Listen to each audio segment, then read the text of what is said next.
What if most of what we call truth isn't really truth at all? Welcome to our third conversation. Okay, Camila. Okay, you mean reality might just be conditioning we never questioned? Exactly what we studied, what we heard growing up, what our family believed, what the news repeated, what pain taught us. And once we start seeing that, it's hard to unsee. That's why people defend beliefs so emotionally. They're not just defending ideas. They're defending identity.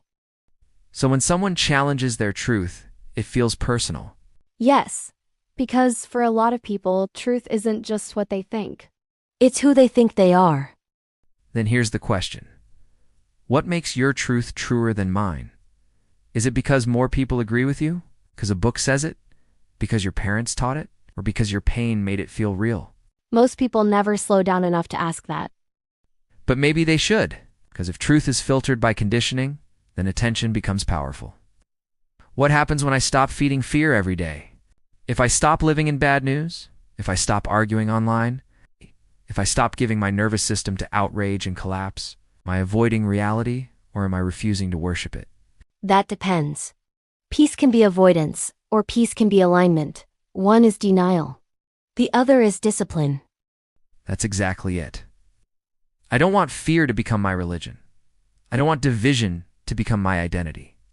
I don't want to spend my life reacting to a world that seems addicted to breakdown. There's nothing wrong with refusing to be psychologically owned by what you see.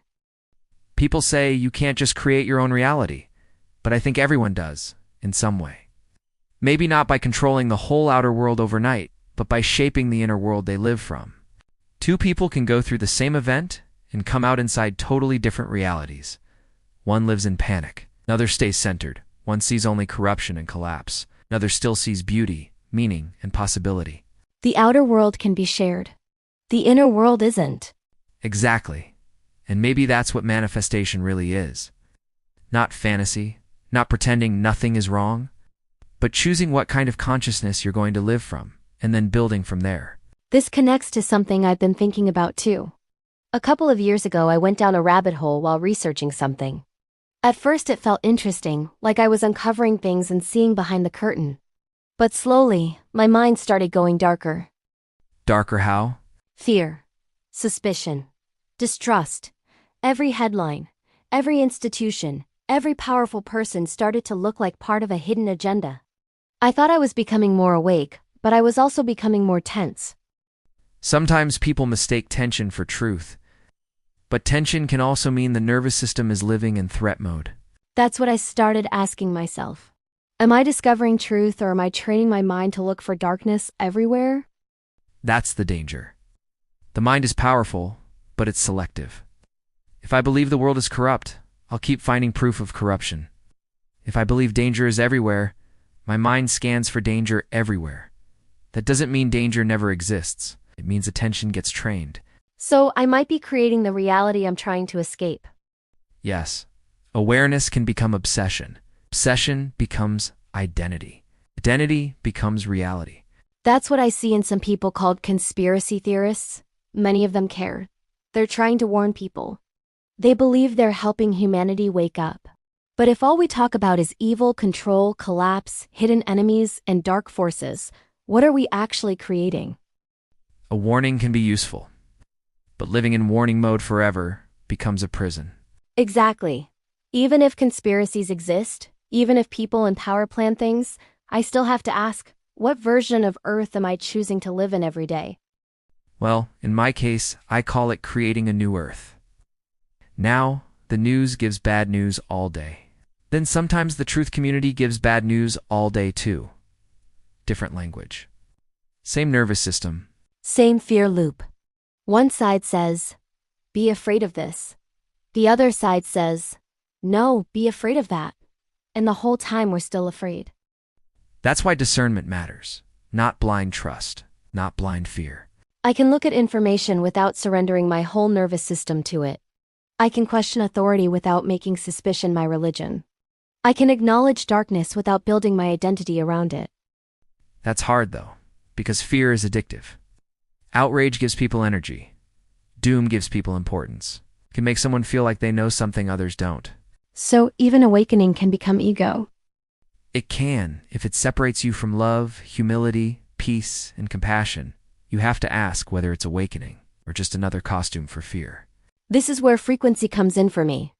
I believe what we focus on changes the reality we experience. Not like ignore everything and everything disappears.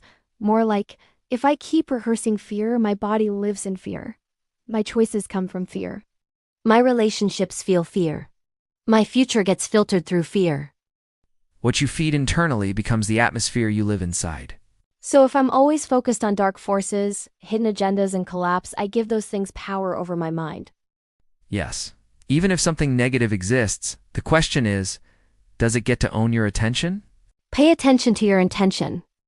Exactly, Camila. Power is not only physical, sometimes power is attention. If something keeps you afraid, reactive, divided, and obsessed, then it has influence over you. So the trick is believing darkness has more power than it really does. And once you believe that, you start giving your energy away to it. Then maybe the question isn't, are conspiracies real? Maybe the deeper question is, what is focusing on them every day do to my soul? That's much deeper. If the search for truth makes you more fearful, suspicious, angry, disconnected, and hopeless, then even if some information is true, your relationship with it may be unhealthy. Truth should make you clearer, not just more afraid. Yes, truth may challenge you. It may disturb comfort.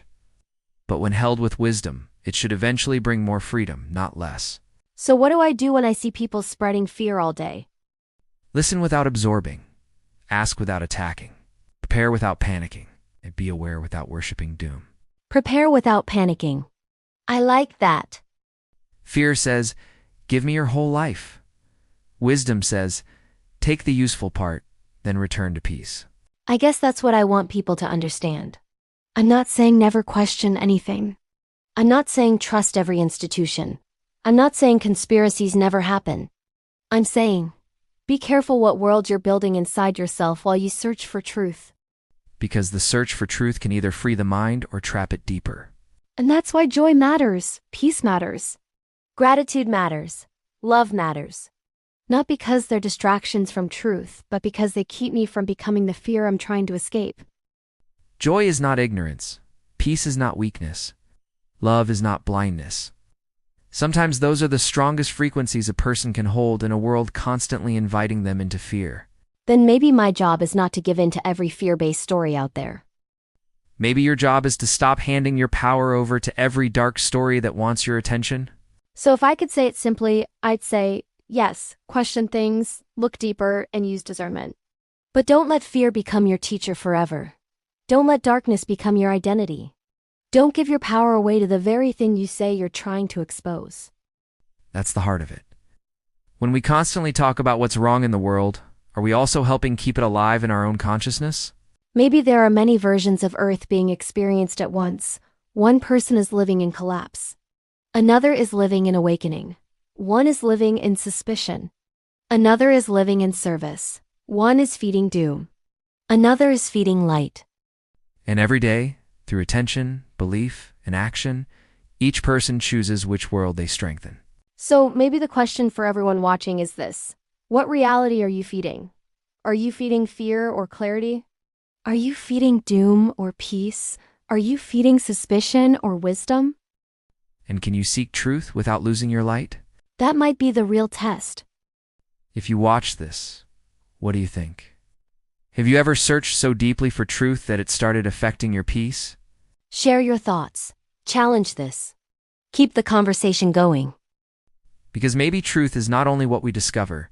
Maybe truth is also what we become while we're searching for it. Nice, Camila. Go ahead and comment, share, and subscribe for more. Cheers for now, until the next one.